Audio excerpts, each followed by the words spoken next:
Good afternoon.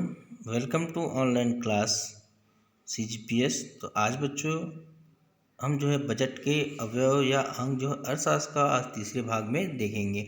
सभी को ध्यान रखना बच्चों, अवयव मतलब उसका जो साधन कौन कौन सा होता है उसके बारे में बताया गया है। व्यय का आय और व्यय जो बताते हैं अपन, अवयव मतलब खर्च जो है अंतर्गत में ध्यान देंगे। तो इसमें तीसरे भाग में देखेंगे बच्चों बजट के अवयव या अंग उसके क्या होता है। बजट के मुख्य अंग जो बताया है, सार्वजनिक आय जो होता है पब्लिक रिवेन्यू, और ब्याह नंबर है सार्वजनिक व्यय पब्लिक एक्सपेंडिचर।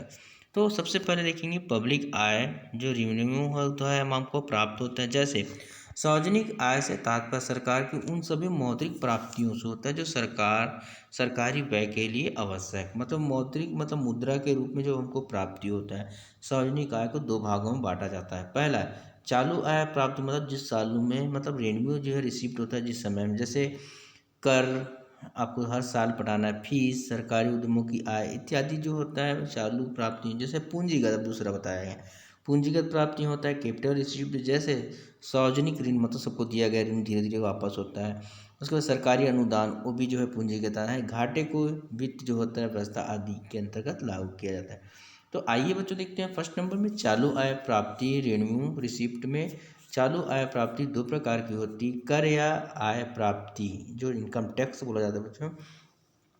गैर कर आय प्राप्ति मतलब किसी भी साधन से हमको प्राप्त होता है। तो ए नंबर देखेंगे हम सार्वजनिक आय के कर साधन, tax sources of public revenue. सार्वजनिक आय के कर साधन निम्नांकित है। पहला है कर, तो टैक्स बोलते हैं सभी को मालूम बच्चों। पर कर एक ऐसी अनिवार्य भुगतान है जो ध्यान रखना इसमें अच्छे से बच्चों इसको, क्योंकि कर के बारे में बहुत पूछा जाता है, जो आवश्यक रूप से सरकार को उसके बनाए गए कानून के अनुसार दिया जाता है। मतलब उसको जितना टैक्स है, चाहे कोई भी चीज़ व्यवसाय में अंतर्गत, उसको उसके आधार पर क्या करना है, टैक्स पटाना होता है। इसके बदले में किसी सेवा प्राप्ति की आशा नहीं की जा सकती। यदि कोई व्यक्ति उस पर लगाए गए कर को नहीं चुकाता है तो उसे कानून के अनुसार दंड भी मिलता है, समय के अनुसार नहीं पटाया जाएगा तो। ठीक है, तो उसके ना प्लेहन के शब्दों में बताया गया है, कर धन के रूप में दिया गया वह अनिवार्य अंशदान है जो हमको देना पड़ता है, जो राज्य के निवासियों को समान लाभ पहुंचाने के लिए किए गए व्यय को पूरा करने के लिए लोगों से लिया जाता है। दूसरा है करों के प्रकार। करों के प्रमुख प्रकार निम्नांकित है। पहला प्रगतिशील कर मतलब प्रोसेसिव टैक्स।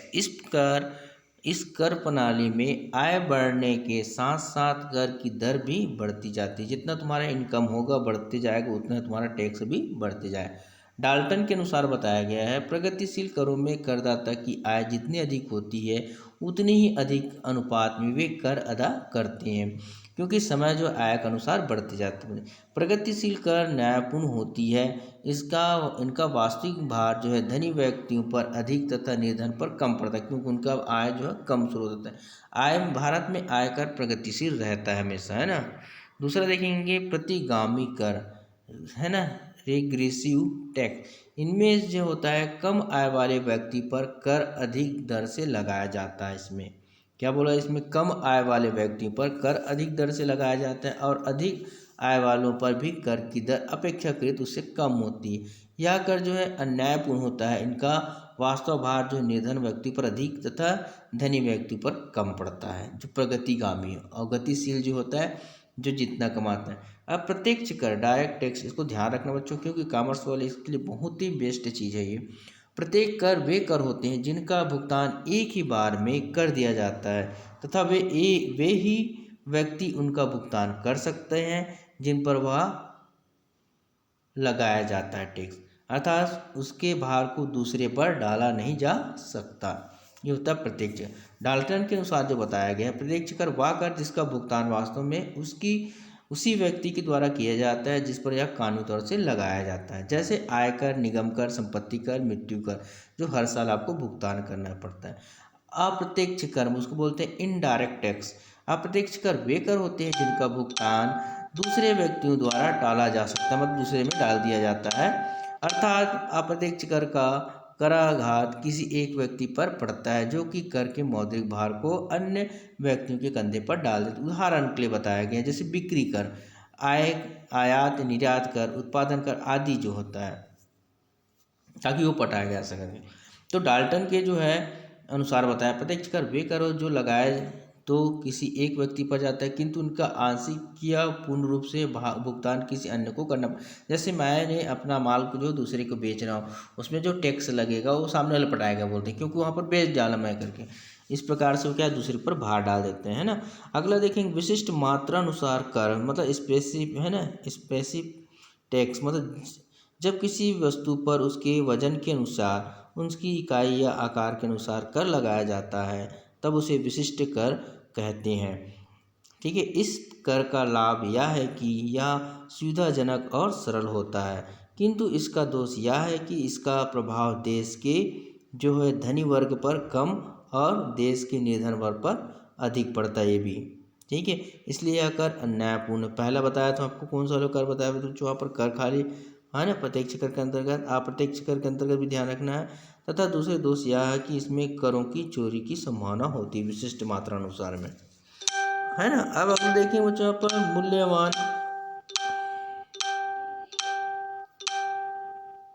मूल्य अनुसार कर जो टैक्स लगाया जाता है उसमें, तो यहाँ पर मूल्य अनुसार कर जो है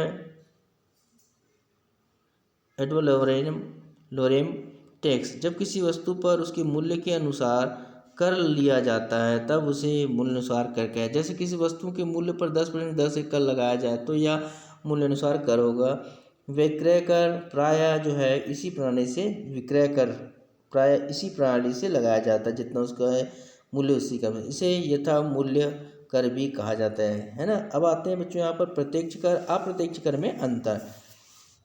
तो प्रत्यक्ष कर में कर का भार एवं कर का दायित्व एक ही व्यक्ति को होता है प्रत्यक्ष में। इसमें जो होता है बताया था आपको, अप्रत्यक्ष कर में कर का भार एवं कर का दायित्व अलग अलग व्यक्ति पर होता है। दूसरा है प्रत्यक्ष कर समानतः प्रकृति से प्रगतिशील होता है और अप्रत्यक्ष कर जो समानतः प्रकृति से प्रतिगामी होता है। उदाहरण देखें, इसमें तीसरा नंबर देखेंगे उदाहरण जो है आयकर, निगम, लाभ कर आदि। इसमें उदाहरण बिक्री कर, उत्पादन कर जो अलग अलग में शामिल कर दिया जाता है। अब देखते हैं दूसरा में सार्वजनिक आय के गैर कर साधन, non tax source of public revenue. सार्वजनिक आय के मुख्य गैर कर साधन निम्नांकित हैं। पहला, फीस, लाइसेंस तथा परमिट। फीस, लाइसेंस, परमिट सरकार की गैर कर आय का एक मुख्य साधन जो है शुल्क, फीस, लाइसेंस और परमिट से प्राप्त होता है। देखिए सबसे पहले पढ़ते हैं अपन शुल्क, फीस के बारे में। सरकार द्वारा व्यक्तियों को प्रदान की जाने वाली सेवाओं के लिए दिया गया भुगतान शुल्क कहलाता है। सेलिंग मैन के अनुसार जो शुल्क उस भुगतान को कहते हैं जो सरकार को उसके द्वारा मुख्यतः जनहित में बार बार की जाने वाली सेवाओं की लागत के रूप में किया जाता है तथा जिससे शुल्क देने वाले को एक विशेष लाभ पहुंचता है, इसको मापा जा सकता है। जैसे उदाहरण के लिए देखेंगे, उदाहरणार्थ भूमि के रजिस्ट्रेशन फीस, आपको मालूम है भूमि का रजिस्ट्रेशन कराना तो उसका फीस लगता है। जन्म तथा मृत्यु के रजिस्ट्रेशन की फीस, पासपोर्ट की फीस और कोर्ट फीस आदि, ये जो होता है आपके अंतर्गत बताया शुल्क। लाइसेंस तथा परमिट, तो व्यक्ति को कुछ कार्य करने की अनुमति देने के लिए उसमें से जो भुगतान लिया जाता है उसे लाइसेंस या परमिट फीस कहा जाता है। जैसे ड्राइविंग लाइसेंस बनाते हैं, आयात लाइसेंस। शुल्क तथा लाइसेंस में यह अंतर है कि लाइसेंस फीस तब दी जाती है जब किसी व्यक्ति को उसके विशेष कार्य करने की अनुमति प्राप्त होती है। ठीक है बच्चों, अगला देखेंगे, इसके बदले में कोई भी सेवा प्राप्त नहीं होती, इसके विपरीत फीस के बदले में सरकार सेवा प्राप्त होती है। लाइसेंस का उद्देश्य विशेष कार्य करने की अनुमति देने के अतिरिक्त लोगों के कार्यों को नियंत्रित करना भी है। जब सरकार कुछ लोगों को किसी कार्य को करने का अधिकार नहीं देना चाहती तो उन्हें लाइसेंस नहीं दिया जाता। जैसे शराब बेचने का लाइसेंस देकर शराब बिक्री की को नियंत्रित करता है। जो है एस चीट जो बताया, एस चीट से तात्पर्य सरकार की उस आय से है जो उन लोगों को संपत्ति से प्राप्त होती है जिनकी मृत्यु बिना किसी कानूनी उत्तराधिकारी को नियुक्त किए हो जाता है ना। इस संपत्ति को लावारिस संपत्ति कहते हैं। एस चीट कहते हैं इसको। लावारिस संपत्ति पर सरकार का अधिकार होता है, ध्यान रखना। विशेष अंकन मतलब स्पेशल असाइनमेंट, जैसे सरकार की गैर कर आय का एक साधन विशेष अंकन है। विशेष अंकन वह भुगतान है जो सरकारी कार्यों के फलस्वरूप किसी संपत्ति में सुधार होने या उसके मूल्य में वृद्धि होने के कारण उनके मालिक द्वारा सरकार को किया जाता है। इसका अर्थ यह है कि कुछ सरकारी कार्य जैसे सड़क निर्माण, सीवरेज व्यवस्था, नालियों के निर्माण आदि के कारण विशेष संपत्ति के मूल्य या किराए की रकम में वृद्धि हो जाती है। इन सुधारों पर किए गए खर्च का कुछ भाग सरकार विशेष अंकन के रूप में संपत्ति के मालिकों से वसूल कर लेते हैं। राज्य सरकार द्वारा सार्वजनिक सुधार के कार्य किए जाने के फलस्वरूप निजी संपत्ति का मूल्य बढ़ जाता है। जैसे नई सड़क बनाने से सड़क के किनारे बसे मकानों का मूल्य बढ़ जाता है। इसके बदले उसको ले जाता है। जुर्माना या जब्ती, फाइनेंस एंड पेनल्टीज। जुर्माने तथा जब्ती वे भुगतान है जिसको कानून तोड़ने पर अर्थदंड के रूप में कानूनी तोड़ने वाले सरकार को देते हैं। इनका मुख्य उद्देश्य आय प्राप्त करना नहीं होता है, उनका उद्देश्य लोगों को कानून पालन करने के लिए मजबूर करना होता है। इनका निर्धारण सरकार जो है मनमानी ढंग से करती है। इनके निर्धारण का आधार प्रशासनिक लागत नहीं होती या सरकार की आय का महत्वपूर्ण साधन नहीं है। जुर्माना दर, सरकारी उद्यमों से आय, इनकम फॉर पब्लिक इंटरीम है ना इंटरप्राइजेज। सरकार जो है कई प्रकार के उद्यमों जैसे रेल, बिजली पूर्ति, कई प्रकार के कारखानों जैसे जंगल खाद कारखाना, इंडियन ऑयल, भिलाई इस्पात आदि की मालिक होते हैं। इन उद्योगों को उत्पादन बिक्री से सरकार को लाभ के रूप में आय तो प्राप्त होती है। इन उद्यमों से प्राप्त आय उनके उत्पादन कीमत पर निर्भर करती है। यह कीमत उत्पादन की लागत पर निर्भर करती है। कुछ जनोपयोजन सेवाएं जैसे डाक तार, बिजली, पानी आदि की कीमत अधिकतर लागत के बराबर ही निर्धारित की जाती है। इसके विपरीत व्यावसायिक उद्योगों की कीमत उत्पादन लागत से अधिक निर्धारित की जाती है। इनका उद्देश्य लाभ प्राप्त करना होता है। सरकार के इन्हीं उद्योगों की लाभ के रूप में आय प्राप्त होती है। कुछ उद्योग में सरकार का एकाधिकार होता है। सरकार इनकी कीमत लागत काफ़ी अधिक निर्धारित करती है। सरकार को इन उद्योगों से एकाधिकार लाभ प्राप्त होता है। उद्योगों सरकार को काफ़ी आय प्राप्त होती है। तो अगला देखेंगे बच्चों अपन जो है आपका उपहार तथा अनुदान नेक्स्ट भाग में। आज के लिए गुड डे बच्चे।